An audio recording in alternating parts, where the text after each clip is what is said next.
Hello, traders. FX Pip Collector here. Today is Wednesday, May 29th, and I'm going to be analyzing the US dollar yen starting on the monthly, working my way down to the 1 hour time frame for the full top-down analysis.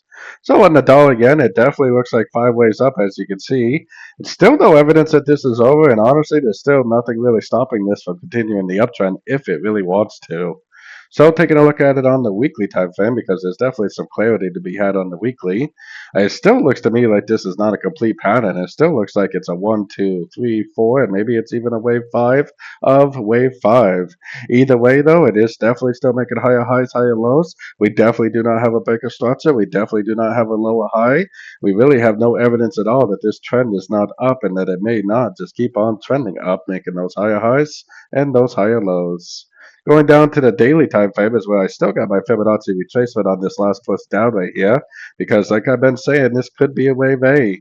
This easily could bounce off a fib level and go down and make a wave C, making that a wave B, and this making a wave C. And it would be a completely normal looking pattern if it did do that. But looking at it on the weekly time frame makes me think that it's already over and that this is already a 1, this is already a 2, this is already a 3. We already have a wave 4, and we're just going to keep on making higher highs, higher lows, and most likely a wave 5 of the monthly time frame, wave 5. So keeping all that in mind, taking it down to the 4 hour time frame.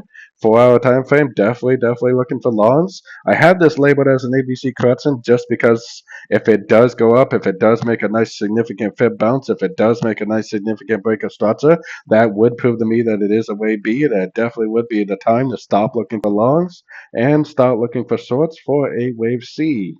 But looking at the higher time frames, I think it might be even more likely that it just keeps on making those higher highs, higher lows, and that it does not prove itself to be a wave C or B, and it just keeps on trending up.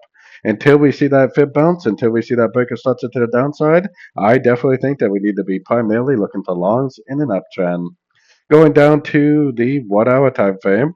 On the 1 hour time frame, I'm definitely looking for longs. We actually had a really nice little end of a correction yesterday. This move down right here is probably going to be another correction. So if you see another three-way pattern, if you see another impulsive engulfing move to the upside, I definitely would continue to look for longs at the end of these three-way pullbacks, at least until the higher time frames give us a reason not to, like a Fibonacci bounce with a breaker structure to the downside, which we definitely do not have as of yet.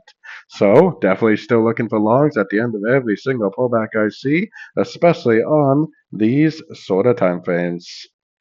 So don't forget to join my free Discord channel, which is linked down here in the corner. And if you're interested in learning more about my membership, make sure you check out my website, fxpipcollector.com. As always, thank you and happy trading.